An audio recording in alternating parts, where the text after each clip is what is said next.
Okay guys, it's time to talk about real estate investing. My wife and I started investing in real estate about 7 years ago. It's been one of the best things that we could have done for our family. When we first started this journey, we looked at one metric, cash flow. I gotta tell you, there's a lot more to it. Watch this video and find out what I'm talking about.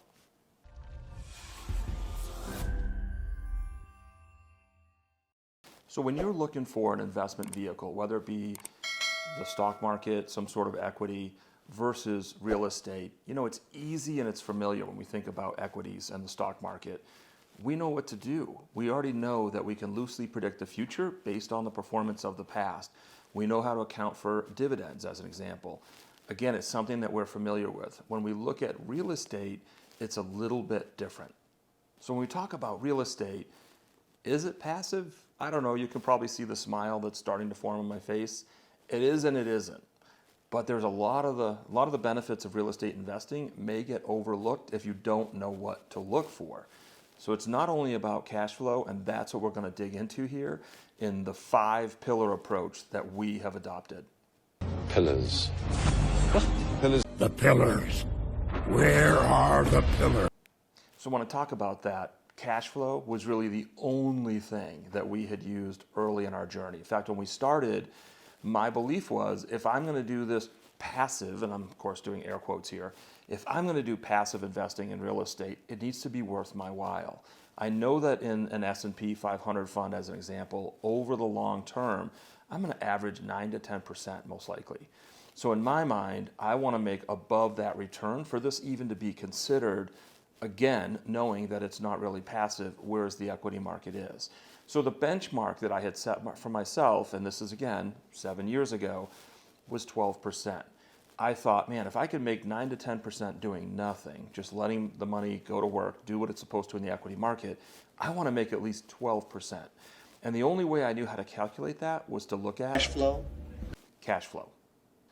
That 12% in my mind was worth it for me to put in this extra effort. And I got to tell you, when this journey started, I read so many books. I listened to them on Audible if I was walking, driving, flying, you name it.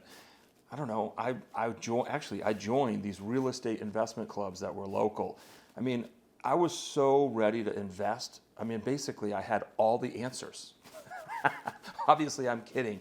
I didn't have all the answers, but I was ready to start. So the goal of this video, I'm going to distill for you the 5 pillars of real estate investing that we've adopted. This isn't out of some book. This is probably a culmination of all the stuff out of the books, the readings, and our own learning in the process. I'm going to distill it for you in the next probably 10 minutes. Isn't that worth your time? Okay, so as I shared, when I look at an investment now, I look at it from this 5-pillar approach.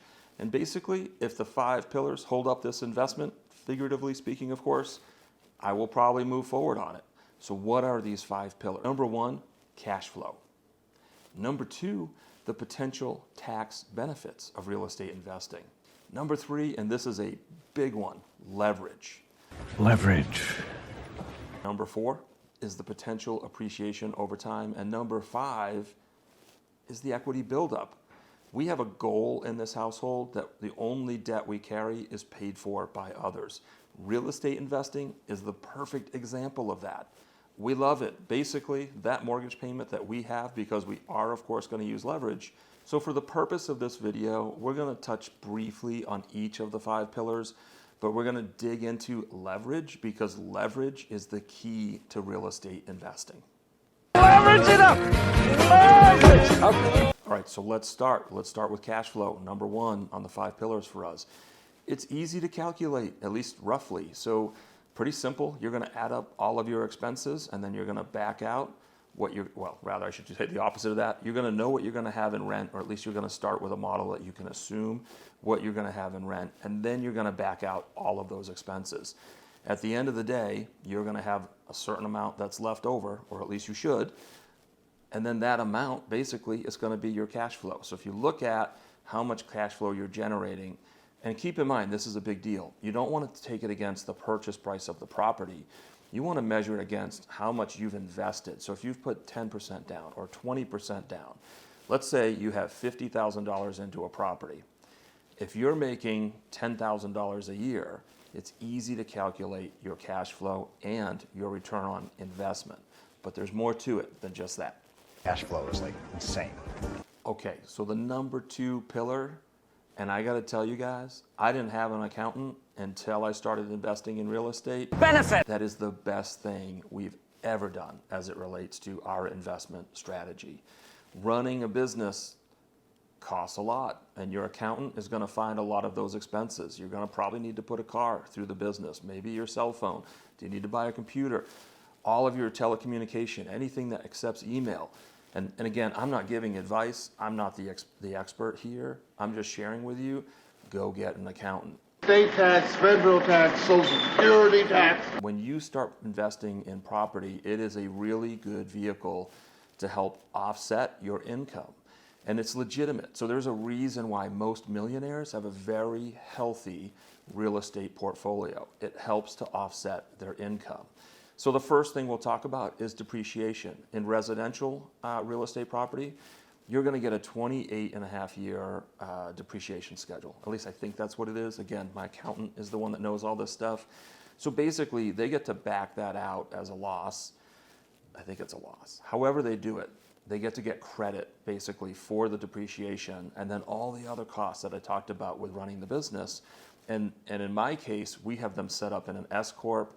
Those then transfer down onto your 1040 and help offset your personal income. So basically it becomes a write down against your, gross income and helps with your adjusted gross income. Okay, so number 3 is leverage. And this one is so critical. There's a lot of investors that have the ability, and many do, buy a property in cash. And that's great if you're looking to just cash flow, or maybe you're looking at investment properties as some form of an annuity and you just want to be able to maximize the amount of money that you take home each month from that property. Paying in cash is a good option. But if you're looking to take advantage of the true benefits of real estate investing, that ability to use someone else's money is key. I mean, in what other investment platform do you get to use other people's money to grow your own? So we're going to talk a lot about leverage. Putting it really simply, leverage is what allows you to amplify your returns in real estate investing. Okay, so let's use a hypothetical scenario. Let's say 5 years ago, you purchased a home for $300,000. In that purchase, you put $20,000 down. And over the last 5 years, let's say, you've earned on average 3 to 4% appreciation, the growth or the value of the home.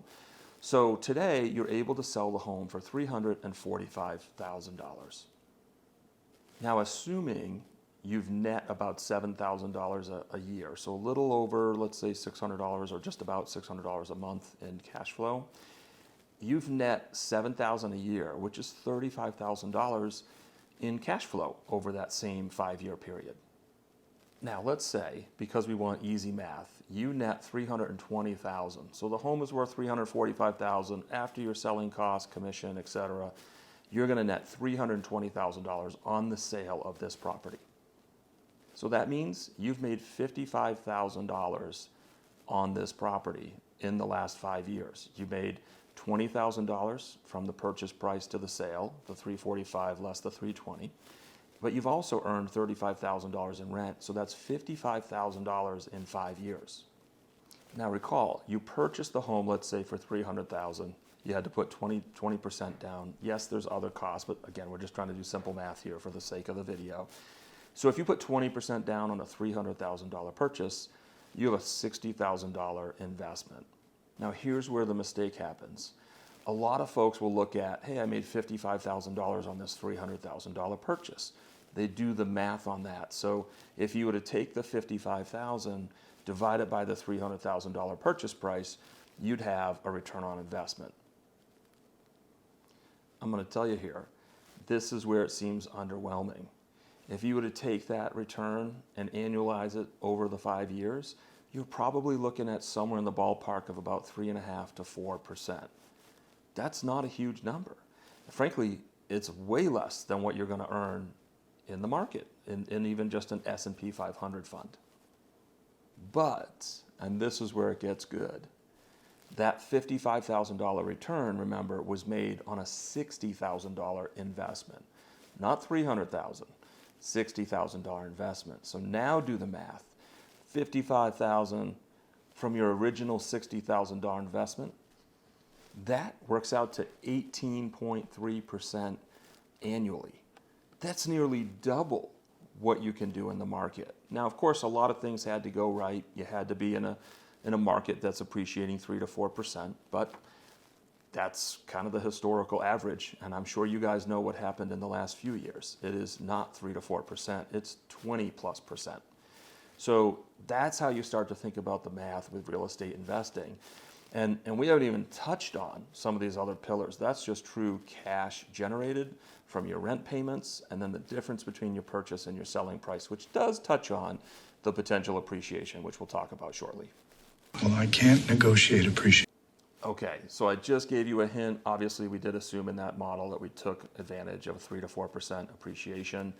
That's just a potential measure, but it is real.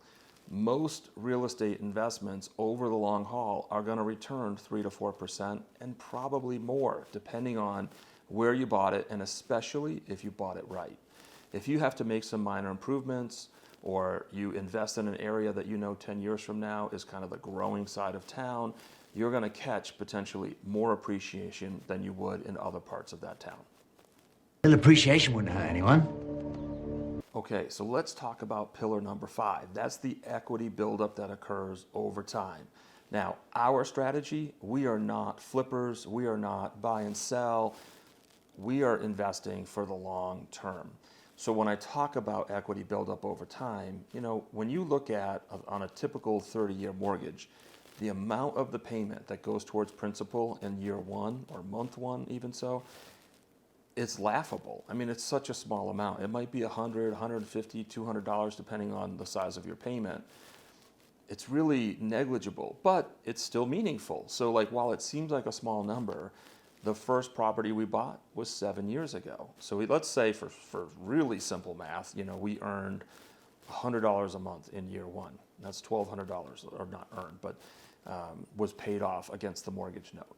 In year 2, let's say it went to, I don't know, 130. You can do the math, et cetera. And as you go on, it's not until you hit the 18th year before the amount of interest gets surpassed by the amount of principal payment in each monthly payment. So it is not a get-rich-quick. It takes decades to actually build equity. But again, this is the 5th pillar, so it's one of 5. All of these pillars, though, cumulatively, it's what makes real estate investing really, really special. And really, it's what makes real estate investing the tool that it is. It's not any one of these, although you probably would argue cash flow. Cash flow is insane. But it's the benefit of all 5 of these pillars that's really what makes real estate investing the great vehicle that it is. And I'm not saying don't invest in the market. We invest in the market. We have 401ks, we have solo 401k now, we have IRAs. We've got a good share of money in the market. We love investing in real estate, though, because of the 5 pillars. And again, it's a complement to our more complete investing strategy. So I don't know if you can tell, I love what I do. I love investing in real estate as well. If you have questions and want to talk about investing in real estate, Angie and I are always available. You can reach out to us at 239-776-6872. You can catch us on any of the social media. And of course, you can email us info@gillettegroup.com. We would love to hear from you.